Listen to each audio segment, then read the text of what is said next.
네, 오늘 이 뜻깊은 자리에 함께 해주신 모든 분들께 진심으로 감사드립니다. 환영합니다. 노동이 존중받는 나라, 함께 만드는 상생의 미래, 전국 민주노동조합 총연맹 초청 간담회를 본격적으로 시작하겠습니다. 오늘 간담회는 노동계와 정부가 신뢰와 존중의 마음으로 얼굴을 맞대고 노동존중 사회와 상생의 미래를 함께 모색하기 위해 마련됐습니다. 그럼 먼저 대통령님의 모두 말씀이 있겠습니다.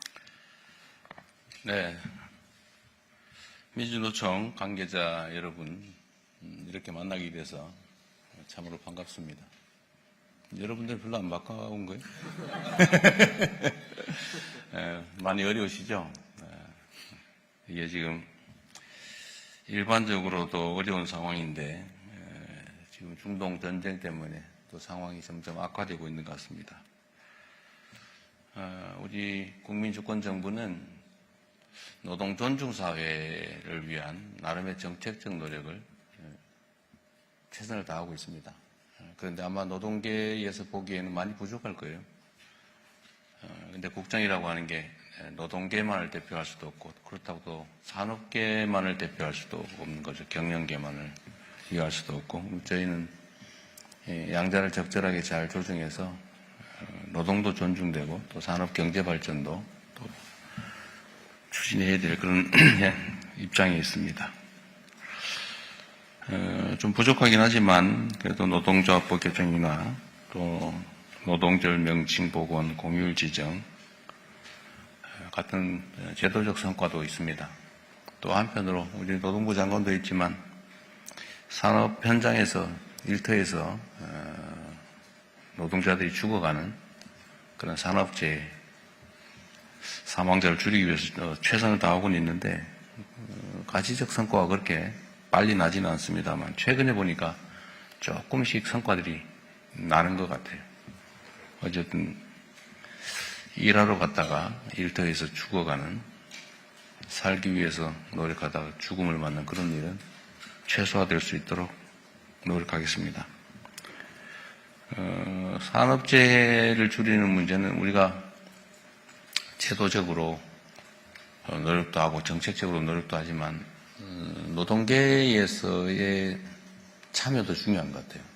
그 산업 현장의 안전시설 미비나 안전조치 부족 문제는 정부의 단속만으로는 어려워서 노동계도 그 단속이나 사전 관리에 좀 많이 참여해 주면 좋겠습니다.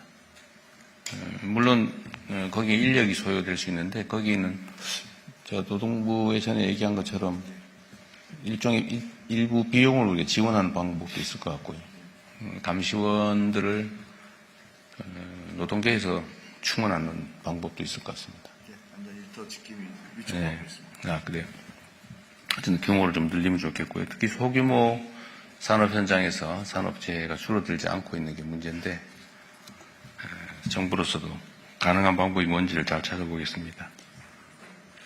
또 현장에서의 임금 격차 문제나 고용 안정성의 문제도 사실 매우 심각하죠.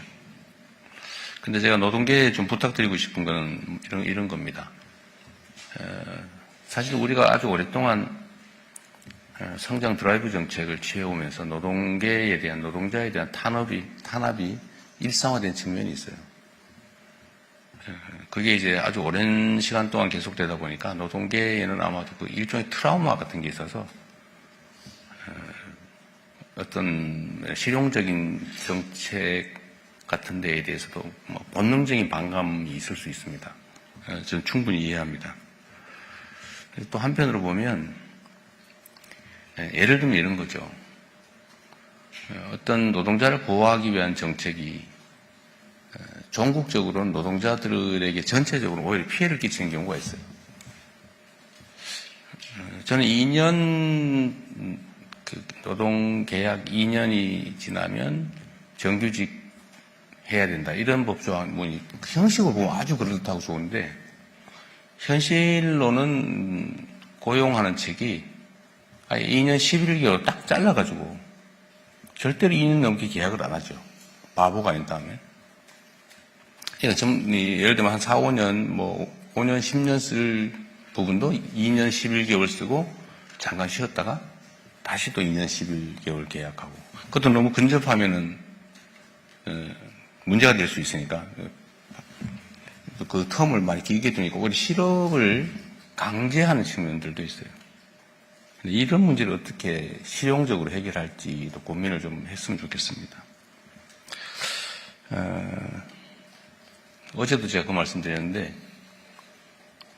노동에 대한 보상이라고 하는 게 정상적이라 해야 되는데 예를 들면 불리한 조건에 있는 사람을 더 불리하게 만들어가지고 노동 양극화를 심화시키는 측면이 있거든요. 대표적인 게 똑같은 일을 하는데 정규직에 비해서 비정규직을 훨씬 더 적게 주는 게 상식처럼 받아들여지고 있어요. 제가 어제 그 얘기를 하고 났더니 그 기사 댓글에 보니까 아니 그 정규직 된 사람들 힘들게 정규직 됐는데 왜 비정규직하고 똑같이 취급을 받아야 돼? 더 많이 받아야지. 뭐 이런 주장도 있어요. 그게 근본적으로 좀 생각이 다른 거죠. 그게 좋게 얘기하면 능력주의라고 할 수 있는데 아니 똑같은 노동을 했는데 누군가를 선발을 해가지고 더 많은 혜택을 주고 그 선발되지 못한 거는 훨씬 불이익을 주고 이게 이상하잖아요. 이게 근본적인 문제인데 이제 그 측면 선발돼서 좋은 자리를 차지했으면 좋은 대우를 받아야 된다. 저는 이게 상당히 큰 왜곡이라고 생각합니다.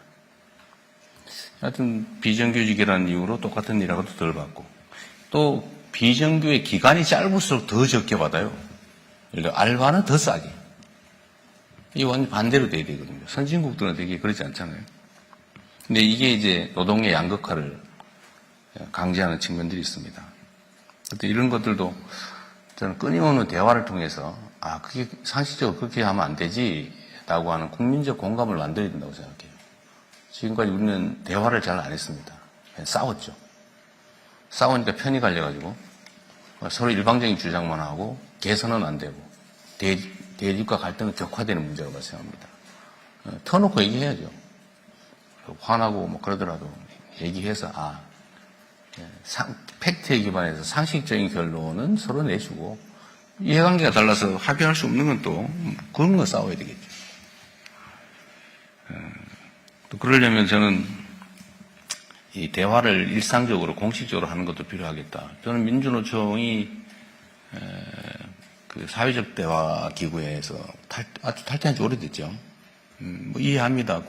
갔더니 뭐 이용만 당하고 말도 못하게 해놓고는 형식적으로 회의 몇 번 하고는 막 마치 대화를 엄청 한 것처럼 일방적으로 결정해서 다수결 해놓고 그러니까 화나죠. 그거 가서 그냥 그야말로 들러리 그러니까 화나죠. 그러니까 안 하는 게 차라리 낫겠다. 뭐 그 점도 이해해요.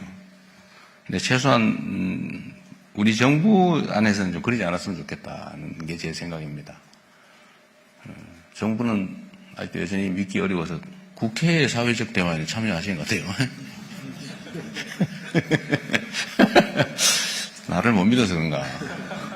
아니면 어차피 이재명 대통령도 잠시 있다가 떠날 거니까 어차피 정부의 본질은 변하지 않는다 그렇게 생각해서 그런지 모르겠는데 근데 국회도 마찬가지예요. 국회는 오히려 더 빨리 굴지도 몰라. 어쨌든 신뢰라고 하는 게 필요하겠죠. 또 신뢰라고 하는 게 쉽게 생기지는 않습니다. 신뢰도 자산이라고 하는데 그 많이 인출해가지고 쉽게 말해서 평소에 많이 훼손되면 믿을 만한 일도 못 믿게 되죠. 그게 우리 사회가 싸우고 업보라는 생각이 듭니다. 또 한편으로는 어쩔 수 없는 측면이 있었을지도 몰라요. 예를 들면 절대 빈곤을 벗어나는 게 급선무이다 보니까 일단 좀 참자, 견뎌라. 그리고 힘 약한 쪽이 좀 더 피해를 입었던 거 아닌가 싶어요. 이제는 그렇게 가서는 안 된다는 생각이 듭니다. 우리도 이제 선진 강국에 반열에 올랐고 그러면 노동도 존중되고 일터도 안전해야 되고 부당한 양극화도 없어야 하고 또 그러려면 결국 사회 문화 사회적 제도를 통째로 바꿔야 되는데 그러려면 정말 진지한 대화가 필요합니다. 그리고 우리 사회는 이제 합리적인 주장을 받아들일 준비도 돼 있고 충분히 그럴 만한 역량도 있습니다. 사회적 대화에도 여러분들 어렵긴 하겠지만 한번 고민을 좀 더 적극적으로, 능동적으로, 긍정적으로 해주기를 부탁을 드립니다. 노동 문제 해결을 위해서는 이게 노동자들이 처한 본질적인 그 약자의 위치라고 하는 게 언제나 문제가 되죠. 해결하는 방법은 전통적으로 역사적으로 증명된 게 있습니다. 조직해서 집단적으로 교섭한다. 안 되면 집단 행동으로 실력을 행사해도 된다.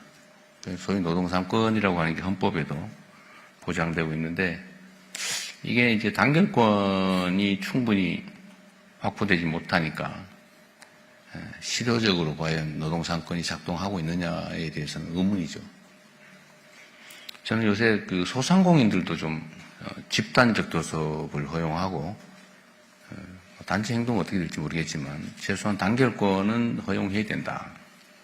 그러니까 사안별로 납품업체끼리 또는 체인점끼리 아니면 뭐 지점끼리 뭐 이렇게 집단적으로 교섭할 수 있는 기회를 권질러 줘야 된다. 지금 현재는 공정거래법에 의해서 다 처벌되고 있어서 다 금지되고 있죠. 노동자들은 더 본질적으로 약자라서 노동조합의 조직률을 좀 향상할 수 있도록 저는 권장하는 말씀을 자주 드려요. 이게 그냥 종전에는 노동자들이 무슨 조직 활동을 하면 이거 빨갱이 취급하고 이거 공산당 아니냐 뭐 이런 식의 그 인식들이 있었는데 그것도 극복해야 되고 또 하나는 정부 차원에서 노동조합의 조직률을 높이기 위한 정책 같은 게 실현 가능한 정책이 있으면 하고 싶은데 잘 생각이 안 나요. 그것도 노동계에서 이런 조치가 필요하다라고 하면 저희가 적극적으로 검토하도록 하겠습니다. 어렵게 만든 자리이긴 한데 앞으로도 좀 자주 보면 좋겠고요. 가능하면 똑같은 취 차원에서 좀 따로따로 보지 말고 한국노총, 민주노총 같이 보면 좋겠어요. 아니, 내부적 경쟁을 하더라도 한국노총, 민주노총도 단결해야 되는 거 아니에요? 저희는 괜찮은데 내가 물어볼게요. 그래서 저도 이게 따로따로 하면 2번 해야 되는데 같이 할 수 있으면 한 번으로 할 수 있으니까 더 자주 볼 수 있지 않을까 싶어요. 미조직 노동자들이 문제죠, 사실은. 또 조직 노동자들은 조직을 통해서 자기 주장을 어느 정도는 할 수 있는데 거의 뭐 80% 훨씬 넘는. 지금 조직률이 한 15% 됩니까? 13%. 그래도 한 1%좀 늘었네요. 그래서 85% 이상 되는 미조직 노동자들은 정말 오갈 데 없이 개별적으로 어려운 입장에 처해 있는 것 같습니다. 하여튼 고칠 게 많아요, 제 입장에서는. 저는 아주 오래전부터 중간 착취라고 하는 거에 대해서 많은 문제의식을 가지고 있습니다. 그러니까 노동을 제공하고 노동의 대가를 받아야 되는데 중간에 뭐 별로 하는 일도 없이 중간에 상당 부분을 떼는 뭐 그런 시스템이 많이 만들어진 것 같아요. 과거에는 그게 당연히 안 되는 거였는데 그런 것들도 좀 정리를 해야 될 것 같고 더 근본적으로는 소위 사회 안전망 강화, 그 다음에 기업들의 부담 강화, 그리고 거기에 대해서 노동계의 유연성 양보, 이런 사회적 대타협을 해야 된다고 생각합니다. 언젠가는. 물론 이제 이게 불신이 많다 보니까요. 그러면 우리는 어떡하란 말이냐. 그래서 조직 노동자들 입장, 특히 대기업 정규직 이건 조직이 잘 되어 있는 편이죠. 거기는 단단하게 뭉쳐서 뭐 권리 확보를 잘 해나가고 잘 지키고 있긴 한데 그러다 보니까 사용자 입장에서는 이제는 정규직은 절대 안 뽑는다가 아주 당연한 상식이 돼버렸어요. 그러니까 이 기존에 조직된 노동자들 정규직 입장에서는 확실하게 자기 위치를 찾겠지만 그분들의 자녀들, 다음 세대들은 정규직의 자리를 결코 누릴 수가 없겠죠. 와서 오직 답답하면 일부 노조에서 새로 뽑을 때는 노조원 동의받아 뽑아라. 이런 거 하는데 아예 안 뽑는데 어떡할 거예요. 그래서 일정수 고용 규모를 유지해라. 이런 투쟁도 하는 것 같더라고요. 근데 그게 되겠습니까, 그게? 결국은, 노동자들의 전체적인 처우 개선, 위상 강화를 위한 일들이 결국은 궁극적으로는, 노동자들의 처우나 위상을 약화시키는 결과가 되는 것 같습니다. 근데 이 얘기를 하려고 그러니까 자기한테 불리한 측면이 딱 떠오르는 거예요. 절대로 그 얘기 말도 꺼내면 안 된다. 그런 생각들도 있어요. 저는 이제 말을 꺼내는 편인데, 누군가 얘기해야 되지 않습니까? 그리고 신뢰를 쌓아야죠. 지금은 해고되면 너무나 불이익한 아주 위험한 상황에 처하니까 실제로 양보하기 어렵고, 그러니까 사용자들은 절대 정규직 안 뽑고, 웬만하면 다 하다못해 사내 하청 또는 이렇게 파견 근로 이런 희한한 방법들을 다 동원해가지고 심지어 1년 11개월만 쓰고 온갖 그 꼼수 이게 다 작동을 하는 것 같습니다. 그래서 이거를 단기간에는 저는 쉽지는 않을 거라고 봐요. 그러나 정부가 확실하게 중심을 잡고 책임을 져주고 정말로 진지한 대화를 통해서 서로의 상황을 확인하고 양보하는 만큼 얻을 수 있게. 제가 기업 쪽에도 얘기를 해보니까 그래요. 자기들은 추가의 부담을 할 생각이 있다. 고용 유연성을 확보할 수 있다면 생산성이 올라가고 자기들은 경영상 좋아지는 점이 있으니까 양보할 수 있지만 노동계가 하겠냐? 절대로 안 하겠지. 이렇게 얘기를 해요. 노동계 입장에서 또 당연하겠죠. 그거 어떻게 믿냐? 그것도 이해하죠. 정부가 책임을 사실 이때까지 안 졌으니까요. 결국 주요 주체인 경영, 노동, 정부 얘기는 정말로 진지한 대화를 해야 됩니다. 여러분도 대통령이라는 사람이 또 우리 또 괴롭히려고 그러는 거 아니냐 하는 생각을 할 수 있는데 저는 그럴 생각은 없어요. 저는 국가 발전에서 저는 경제 성장과 발전도 정말로 중요하거든요.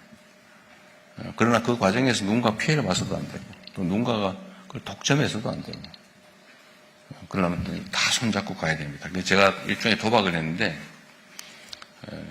보통 옛날에 노동부 하면 노동탄압부라고 그랬잖아요. 실제로 그랬어요.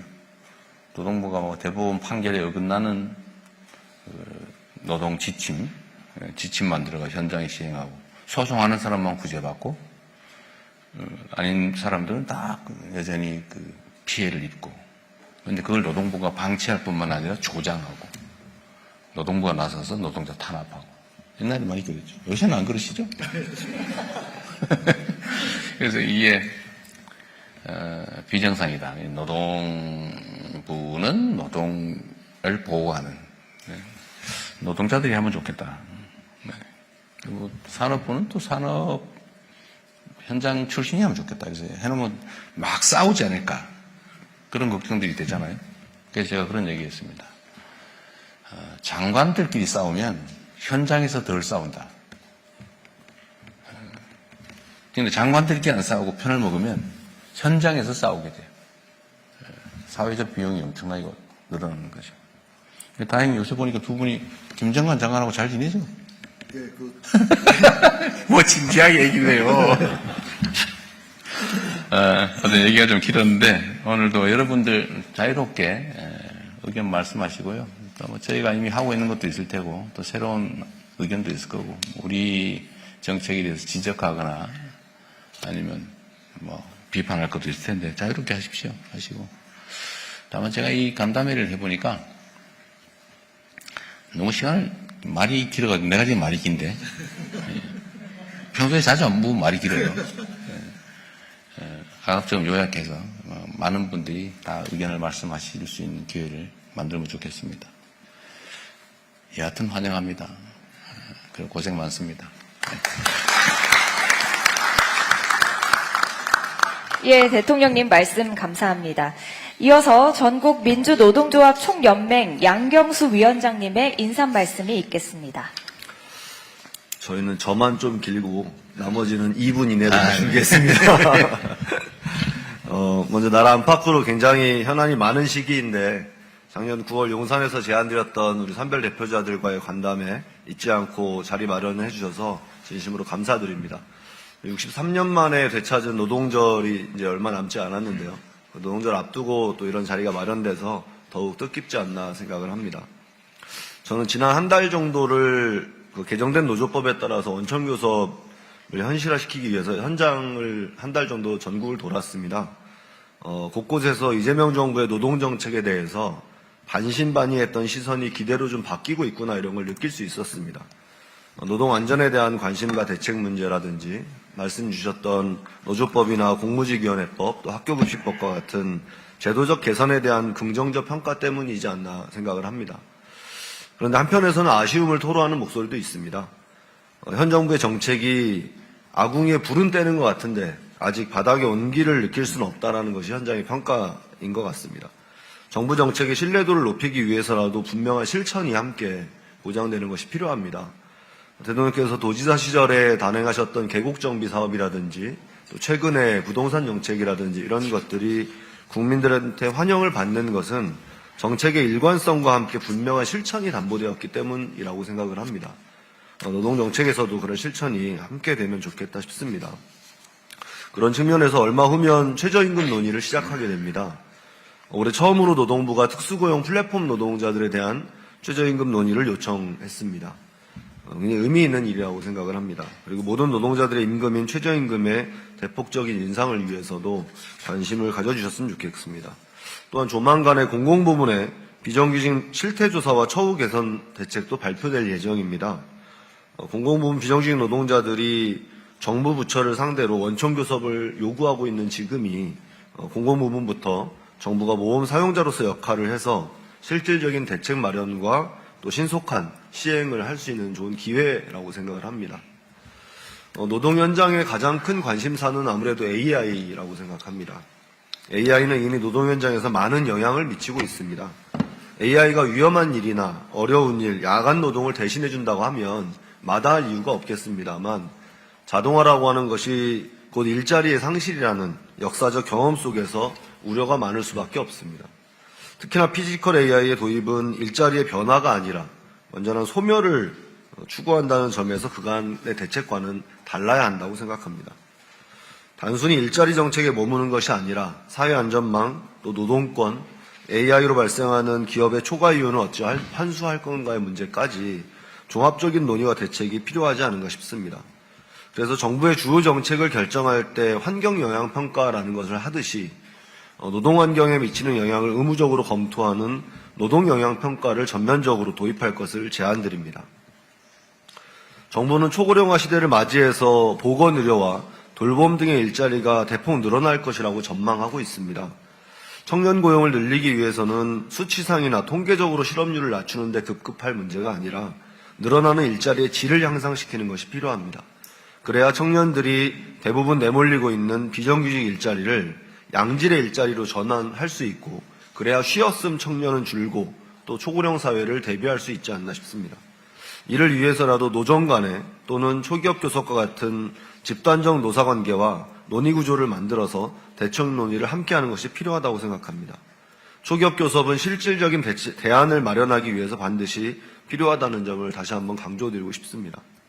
노동조합 조직률도 말씀해 주셨습니다만 노동조합 조직률은 그 사회의 삶의 질을 평가하는 척도라고 생각합니다.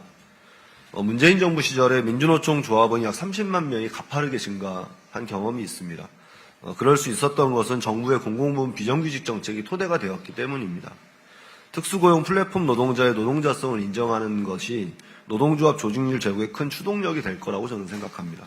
그리고 그렇게 형성된 노동의 힘이 우리 사회의 민주주의를 지키는 것은 물론이고 또 우리 사회가 전방향으로 전진할 수 있는 기관차 역할도 함께 할 수 있을 것이라고 믿습니다. 노동자가 안전하게 일할 수 있는 사회는 모두가 안전한 사회입니다. 노동자가 해고와 부당한 행위로부터 자유로운 사회는 모두가 안정적일 수 있는 사회라고 생각합니다. 노동자가 권리를 보장받는 사회는 모두의 권리가 평등하게 보장되는 사회라고 믿습니다. 오늘 산별 대표자들과의 논의와 간담회 자리가 노동자의 삶은 물론이고 우리 사회의 진전을 위한 귀중한 출발점이 되었으면 좋겠습니다. 오늘의 소중한 자리 마련해 주셔서 다시 한번 감사드립니다. 고맙습니다.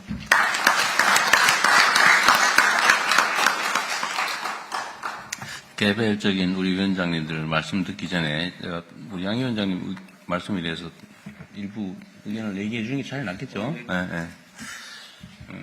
다 맞는 말씀이시고요. 인공지능 도입 관련해서는 저도 좀 걱정이 커요. 근데 이거 피할 수 있겠냐? 피할 수 없겠죠.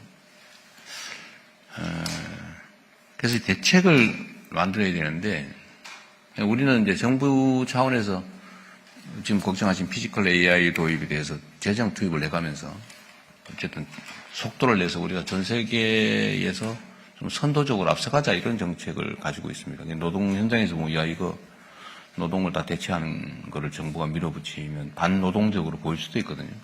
근데 이건 피할 수가 없다는 거예요. 이 정부 입장에서는. 그럼 어떻게 대처를 어떻게 할 거냐인데, 하여튼, 이거를 안 돼! 라고 하는 건 대책이 아니죠. 그건 피할 수 없습니다. 그럼 어떻게 하자는 그 연구를 노동계에서 좀 해주세요.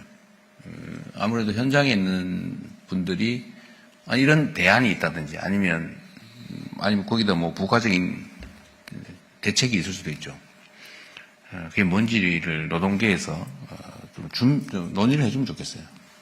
그러면 저희가 그걸 가능한 범위에서 최대한 수용해서 국가 정책으로, 정부 정책으로 만들어 시행을 한꺼번에 하도록 하겠습니다. 중요한 건 그런 거죠. 이게 이제 일부의 사례이긴 한데, 사실 너무 공포감을 가질 필요도 없어요. 왜냐하면, 전에 스마트 팩토리를 라고 하는 거를 문재인 정부 때 했잖아요. 근데 현장의 통계를 보면, 생산성이 늘어나는 만큼 고용이 오히려 더 늘었다고 합니다. 왜냐하면 이게 스마트 팩토리를 개선을 하거나 운영을 하거나 아니면 유지를 하거나 아니면 뭔가 하는데 오히려 인력이 더 필요하더라는 거예요. 그리고 그 관리 인력을 새롭게 바깥에서 데려오는 건 불가능하고 오히려 현장에 있는 노동자들을 재교육시켜가지고 그에 맞게 하는 게 훨씬 더 효율적이고 빠르더라는 겁니다.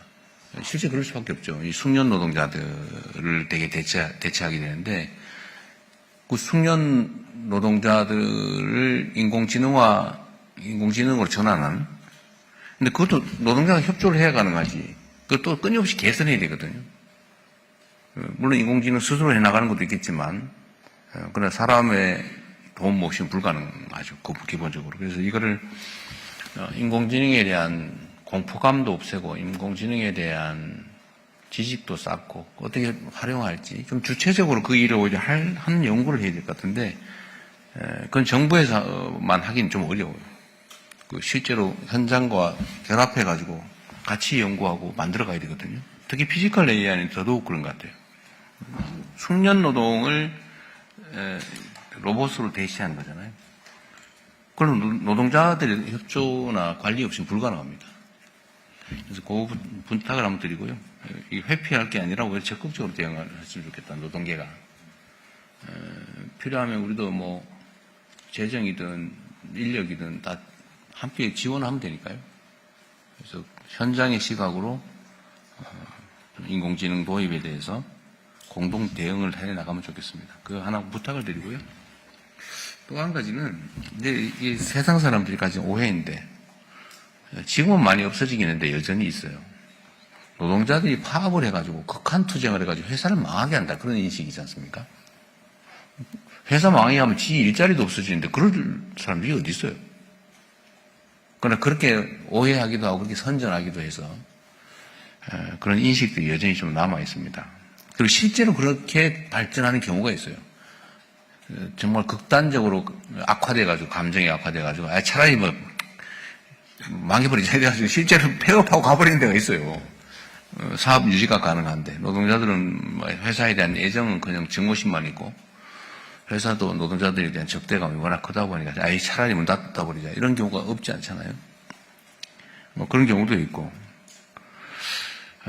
또 여타의 이유로 회사들이 이제 사업을 더 이상 안 할 경우에 노동자들이 인수해서 난 그 사업을 할 수도 있다고 생각하고 그걸 좀 권장했으면 싶습니다. 제 생각에는. 그리고 뭐 아시겠지만 제가 국가의 공공 서비스 위탁 사업들은 가급적이면 제가 성남에서 했던 청소용역회사처럼 사회적 기업 노동조합, 사회적 노동조합 차라리 이런 데에다 좀 맡기도록 유도해 가다가 나중에는 그게 좀 자리를 잡으면 법정화할 생각도 있어요. 근데 지금은 아직은 아닙니다. 이게 충분히 준비되어야 되죠. 그래서 노동자들의